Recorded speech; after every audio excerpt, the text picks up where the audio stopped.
library, hop, uchinchi laboratoriya ekan.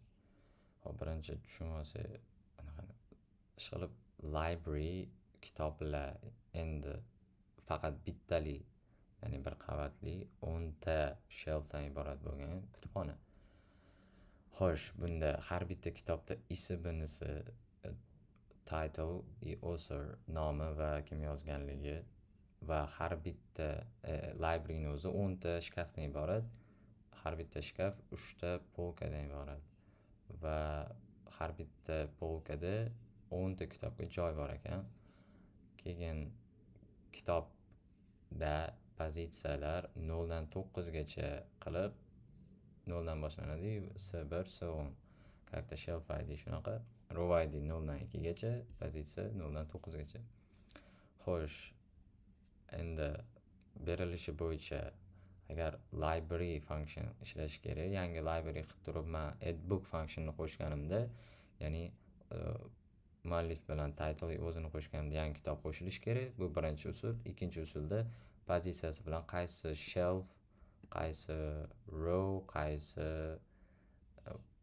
pozitsiyada turganini aniqlash kerak. Keyin print qilsam hammasini search functioni bo'lishi kerak, ISBN bo'yicha qidiradi. Keyin hop, shu funksiyonlari bo'lishi kerak ichida aytganimdek. Birinchisi bu nima deydi?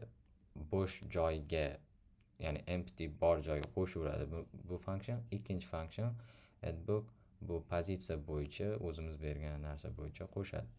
Bu hamma kitoblarni pozitsiyasi bilan chiqarib beradi. Search book bo'lsa ISBN bo'yicha qidiradi.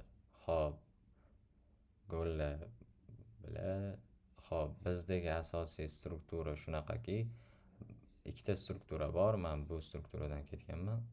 Hop, ichma-ich yurib kelingan strukturam bo'yicha, ya'ni pozitsiya, book, row, shelf, library. Birinchi book yasa oladi, pozitsiyasini aniqlaydi kerak bo'lsa, keyin rowga o'tadi, shelfga, libraryga. Chizmasini ko'radigan bo'lsak, mana bunaqa. O'zi aytayotgan narsasi shu. Bu yerda tushuntirayotgani shu, ya'ni ichma-ich chiqib kelinayotgani shu. Ya'ni book, mana 10 ta book bor.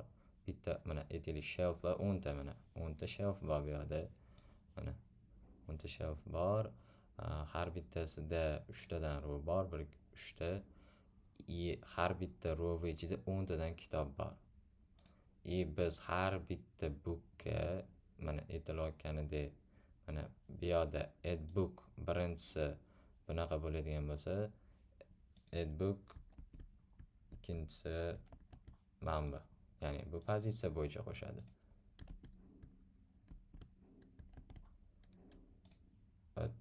Mana bu addbook 2 bu by position. Biz beradigan pozitsiya bo'yicha bu qo'shadi.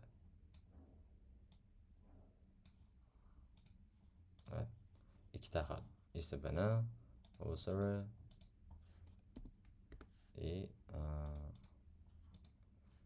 title, pozitsiyasi, shelf ID'si, row ID'si va pozitsiyasi.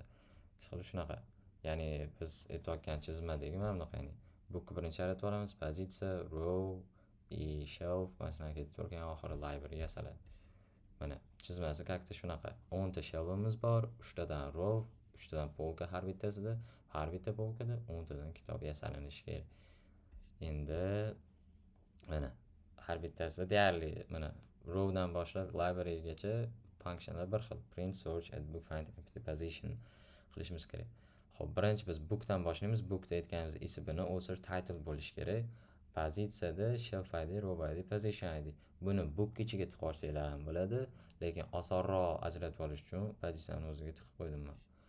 Endi kodda o'zini tushunishni boshlaydigan bo'lsak, lekin men bitta package bir narsa degan ham bo'lish kerak. Ustoz aytgani bo'yicha, men uni qilmaganman. U qilinsa yana boshqa narsalarni ham to'g'rilash kerak. Without package ishqilib mana ketdik. Bookdan boshlasak. Bookda bizda ISBN bo'lishi kerak. ISBN, author va title. Biz buni private qilib book klassining ichida yozib olamiz. Ya'ni declare qilib qo'yamiz prosta. i bu o'zgarmaydigan narsa. Xohlasanglar buni final qilib qo'ysanglar ham bo'ladi. Har bittasini, ya'ni konstanta, bu narsa o'zgarmaydigan qilib. Va bu o'zini klassida doim turadi. O'zi klasslar bu asosan format degani, ya'ni template. Biz unga qo'shimcha ma'lumot joylashtirish uchun bu, ya'ni instance metodlar yoki initializationdan foydalanamiz. Oldingi safar aytganimdek, agar klassi ichida public class bu class, как Pythondaqa mana bu public klassi nomi bo'lsa, bu как Pythondagi uni bildiradi. Def init. Python tushunarli bo'lgani uchun shuni aytaman. Ya'ni initializatsiya metodi olasiz va o'ziga oladi. Bu this bilan Pythonda self bo'lsa, bunda this bilan oladi. Ismini oladi, osir oladi, title oladi. Mana bu yerdan biz kiritamiz. Как book deb turib, biz yangi book yaratayotganmiz. O'sha 3 ta parametrni o'chasini beramiz, xususiyatlarini, bu o'ziga oladi. Yangi book, ya'ni parametrlarni o'ziga oladi. Xo'p, getter setterlarni yozib chiqsa bo'ladi agar foydalanilsa. Men bularni yozdim, lekin foydalanmadim, shunga komment qilib qo'ydim. Faqat ismdan foydalandim. Ya'ni getter setterda har bittasiga alohida yozib, getter bilan setter nima farqi bor? Shundaki, getter mana shu bor narsani olib beradi. Bizda ismini o'zi title bormi, o'sha narsani bizga shunchaki sug'urib beradi. Setter bo'lsa, siz yangi o'zingiz qo'yasiz.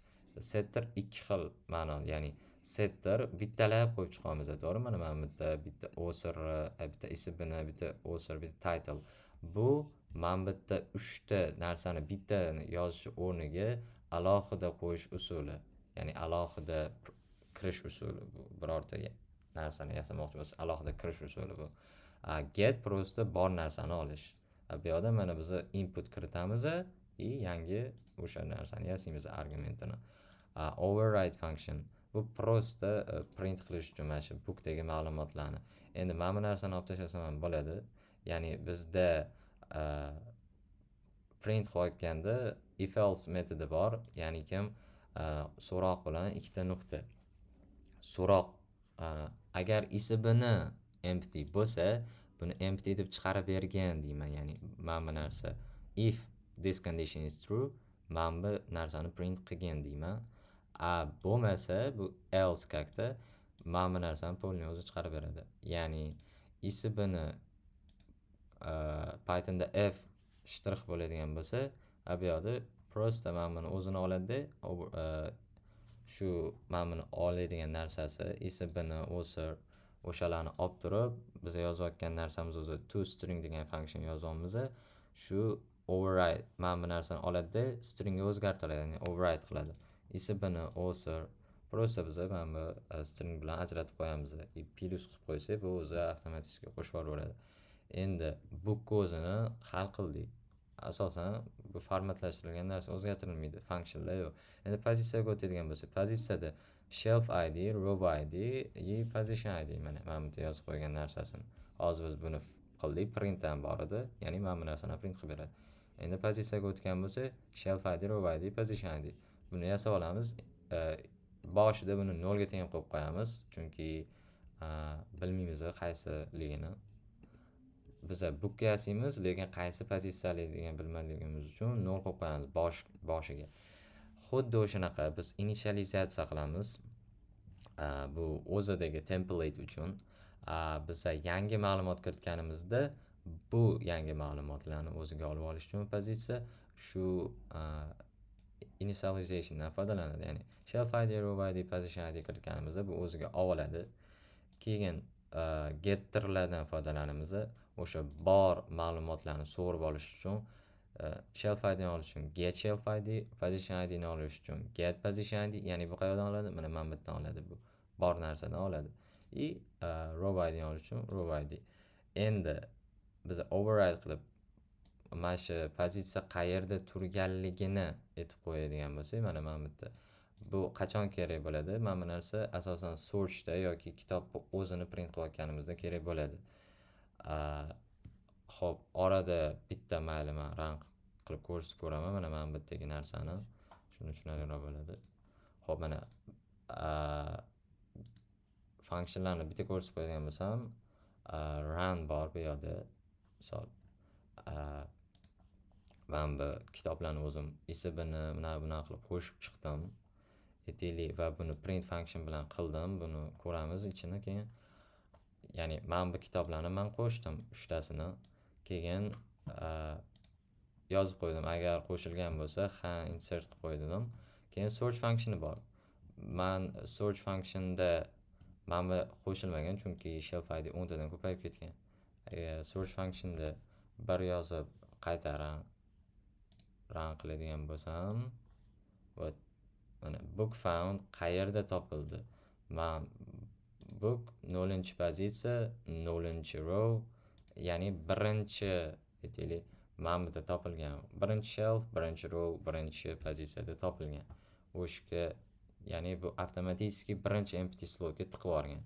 Endi boshqasini qidirib ko'radigan bo'lsam, misol 0301 0301. Buni qidiradigan bo'lsam, bu qayerda? Bu 6-chi shelfdagi birinchi qator, birinchi pozitsiyada turibdi, ya'ni men bittagi 6-chimidi? 6-chi ekan. Ya'ni 1 2 3 4 mana 6. Ishqilib men bittagi birinchi kitob ekan. Yoki men 0124 aytadigan bo'lsak, men bittagi kitob. Ishqilib shunaqa ishlaydi. Functionlar shunaqa ishlaydi. Endi buni bittalab ko'rib chiqamiz. Ya'ni pozitsiya nimaga kerak deyilganda shu, asosan kitobning qattaligini bizga chiqarib beradigan bo'lsa, qaysi shelfda, qaysi rowda, qaysi pozitsiyada turganini chiqarib berish uchun kerak bo'ladi bu narsa. Endi bu ham asosiy template, uncha ko'p funksiyalari yo'q. Prosta biz asosan endi shularni olib bu yerda ishlatamiz. Xo'sh. Endi rowga o'tadigan bo'lsak, endi mana shu yerdan bir xillik ketadi. Bitta men bu narsani yasab olsak, qolgani bir xil ketaveradi. Ya'ni ichma-ich sug'urib olaveramiz. Ya'ni kak men bunga o'xshaydi. Bitta bookga yasadik, aytaylik men bitta pozitsiyani yasadik, row yasadik. Men bu dumaloqlar bir xil-ku. Ichidagi har bitta narsasi deyarli bir xil, prosta bundan chiqqan narsa bunga o'tadi, bundan chiqqan narsa bunga o'tadi. Kak hozir rowdan boshlab shelf, library shuna ketadi. Xo'p. Endi klassimizda row klassimizda nima qilamiz? Row classda aytganimizdek har bittalar mana ichma-ich kirib chiqishimiz kerak. Birinchi row yasaymiz, undan keyin shelf yasaymiz. Shelfda 3 ta row bo'ladi. Keyin libraryda 10 ta shelf bo'ladi. Mana shuni hozir birinchi mana bu 0-chi stepidan boshladik. 10 ta kitob. Row yasaymiz. Bitta row yasaymiz. Keyin shelfga o'tganimizda rowlardan foydalanamiz. Hozir row yasayotganimiz uchun bizda 10 ta kitob bo'lishi kerak. Ya'ni biza kitob uchun list ochib qo'yamiz. Ya'ni list. Kitoblar uchun bitta list ochdik bu yerda. Ya'ni static list. Endi public o'sha initializatsiya qilamiz. Shu ochgan listimizni ichiga 10 ta obyekt joylashtiramiz. 10 ta obyekt endi mana bunaqa bo'lishi mumkin. Tak. Mana shunaqadan 10 ta de. Mana shunaqadan 10 ta joylashtiriladi. Buni har bittasiga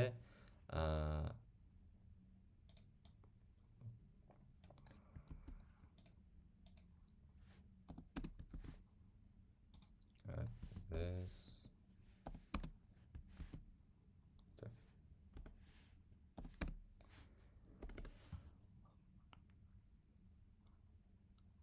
Xo'p, mana 10 ta ochadigan bo'lsak, mana shunaqadan 10 ta obyekt yasadik. Bu har bittasining ichida hozir men bitta mana ikki xil usuli bor. Qo'shib chiqishi xohlasanglar, mana bu narsa bitta obyektning ichida bizda men bittan olib string ismini author title bo'lishi kerak. Ikki xil usul bor. String bilan qo'shsa bo'ladi yoki null, ya'ni prosta ichida null, emptyligini bildiradigan null bilan qo'shsa bo'ladi. Men bu usuldan ketsanglar qiyin bo'lishi mumkin, chunki bittalab stringga murojaat qilish odamni kompleks qiladi. Ya'ni mana bu narsa nima? Stringga ichidagi ismisi ham, avtori ham, uni nomi ham kitobda null bo'ladi yoki ikkinchi xil usul. Biz ikkinchi xil usulda mana men bittan foydalanamiz. Bu prosta bu yerda list yaratgan bo'lsa 10 ta obyektli. ikkinchisida biz add book degan function qildik. Bunda book klassidan book obyekt yasab oldik. Ya'ni book klassidan book obyekt yasaganimizda nima bo'ldi? Ya'ni mana bu 3 ta narsani o'z ichiga oladi bular. Ismini, author, title. Xo'p, o'sha uchalovini oladi-da bu. Keyin biz loop ochamiz. Ya'ni har bitta mana bu list ichida obyektga murojaat qiladi va bu oshib boraveradi. Endi 10 marta aylantiradigan bo'lsak, aytamiz, har bitta books, ya'ni bizda books listi to'g'rimi mana bu? Ana Python tilida degan bo'lsa, mana books listi to'g'rimi? Xo'p, har bitta books listidagi obyekt mana mana 0-obyekt, 1-obyekt bo'ladigan bo'lsa, agar u 0 ga teng bo'lsa, mana ikkinchi aytgan nima deydi? Usulim bu 0, ya'ni ichida empty emas, просто 0, ya'ni ichi bo'mbo'sh degan ma'noni anglatadi. Ichi bo'mbo'sh bo'ladigan bo'lsa, agar o'sha kirayotganimiz, unda unga bookni joylashtir. Bizda bookda nima bor edi? Mana bu uchalovi bor edi. Ismini, avtori, title'i bor edi. Shuni joylashtir olib kelib, uchalovini joylashtiradi. Keyin undan keyin inserted the book deb chiqarib qo'yadi. Xohlasanglar buni o'chirib qo'ysanglar ham bo'ladi. Uncha shart emas. Keyin bu return true qiladi. Ya'ni 0 bo'lganiga, ya'ni ichi empty bo'lsa, o'zi mana bunda turgani empty degani. O'sha 0 degani. Mana shu empty bo'ladigan bo'lsa, olib kelib kitob qo'shadi, olib kelib kitob qo'shaveradi. Bu birinchi funksiya, ya'ni любой joydan aytaylik, mana bitta qanaqadir nimadirlar bor, mana biladi. Mana shu funksiya bo'shiga olib keladi, qo'shaveradi, bo'shiga olib keladi, qo'shaveradi. Ikkinchi funksiyamiz, xo'p, bu yerda aytib qo'yinglar oxirigacha, bo'ldi qo'shdimi true qaytaradi, chunki bu boolean function. Qo'sha olmagan bo'lsa, bo'ldi keyin false qaytaradi. Ya'ni umuman to'liq bo'lgandan keyin bu false qaytaradi oxirida. Ikkinchi add book. Bu yerda biz pozitsiya bilan yuramiz. Shuning uchun ismini ham, avtorini ham, title'ini ham pozitsiya bilan kiritamiz. Bunda qanaqa bo'ladi deydigan bo'lsa, birinchi biz pozitsiyani aniqlaymiz. Pozitsiya nima edi bizda? Pozitsiya o'sha kitobni 10 tadan bittasi, ya'ni 0 dan 9 gacha bizda berilgandi. Ya'ni pozitsiyamiz 0 dan 9 gacha bo'lishi kerak.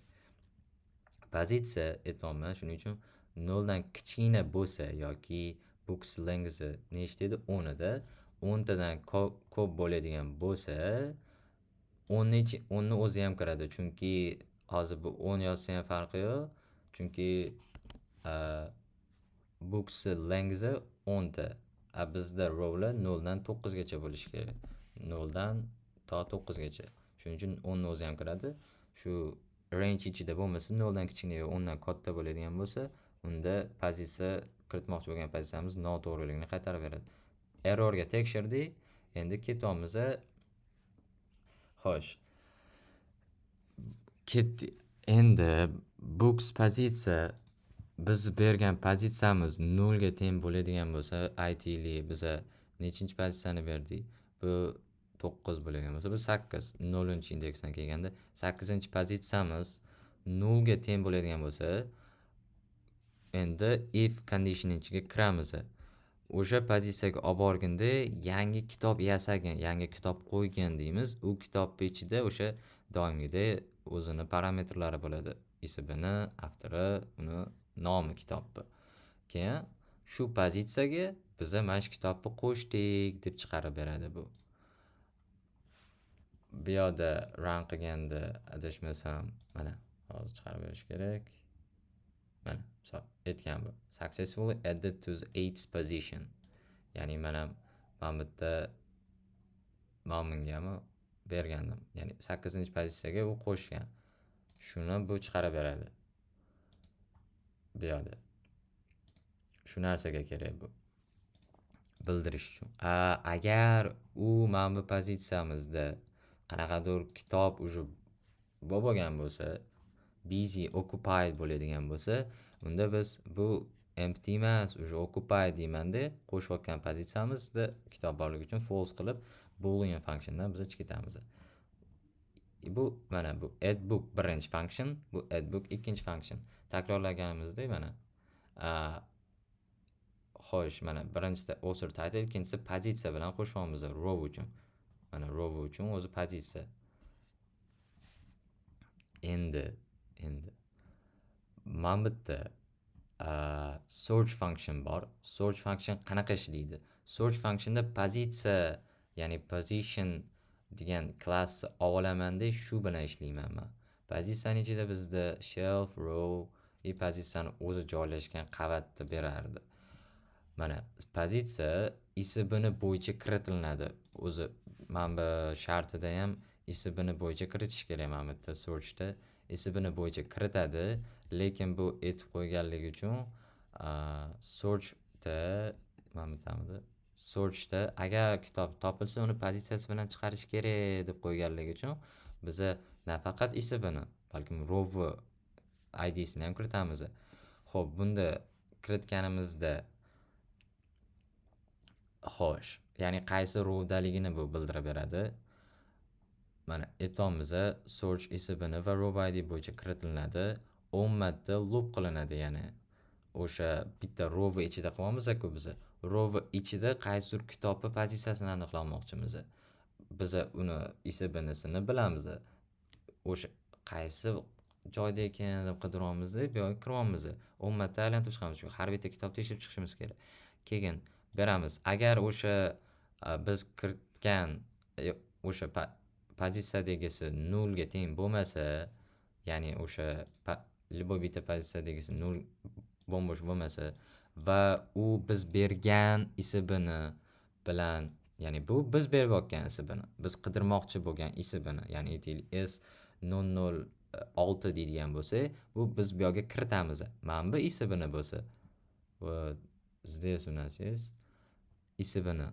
Вот bu buyog'ini o'zidagi bor ISBN. Ya'ni mana bu yerda qanaqadir ISBN turibdi, biz buni tekshiramiz. Biz misol bu yerda ISBN 172 turgan bo'lsa, bizda ISBN 06. Biz buni har bittasi bilan tekshirib chiqamiz, qaysi birida to'g'ri kelar ekan deb. Shuning uchun mana shu yerda farqi shu bu yerda.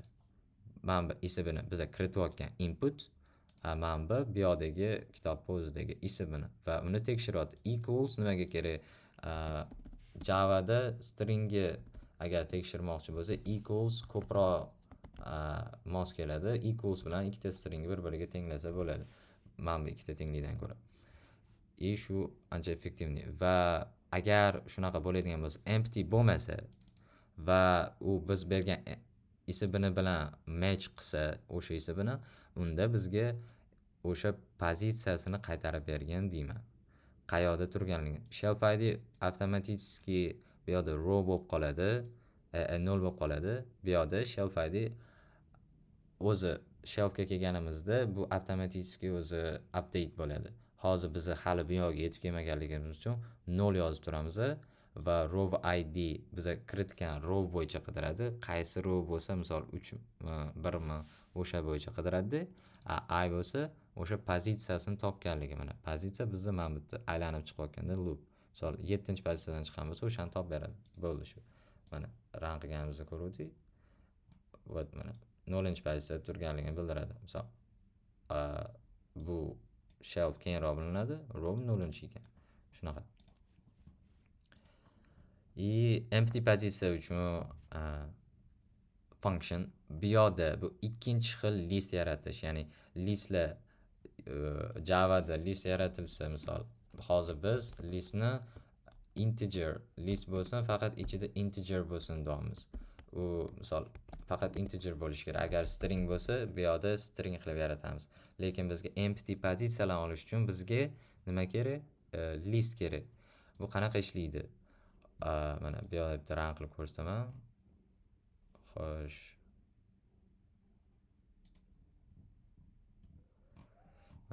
Ha, mana. Empty pozitsiyalar. Bitta run qilsa, вот mana list bo'lib chiqarib beradi. Bu yerda bitta kamaygan, bu yerda ham bitta kamaygan. Chunki bu yerda o'sha kitoblar egallangan. Mana bu yerda pozitsiyalar, misol 0 bilan birinchi pozitsiya bu yerda o'sha egallangan, chunki kitob joylashtirilgan. Mana qolgani empty bo'lib yotibdi. Shuni biz listda ko'rsatib bermoqchimiz. Shuning uchun listda olyapmiz. Xo'p, list integer bo'ladi, ya'ni list ichida faqat integerlar bo'ladi. Endi biz yangi list ochamiz. Ya'ni bu qaytaradigan narsasi list bo'ladi. Shuning uchun list ochamiz. Biz bu find empty position functioni ichida yangi list yaratamiz, empty position degan, va array list, yangi array list dinamический bitta o'zi qo'shib ketadigan array list ochib olamiz. Loop qilamiz yana 10 marta. Agar o'sha pozitsiya agar 0 ga teng bo'ladigan bo'lsa, list ichiga bitta yangi o'shani qo'shamiz. Turgan pozitsiyasini qo'shamiz.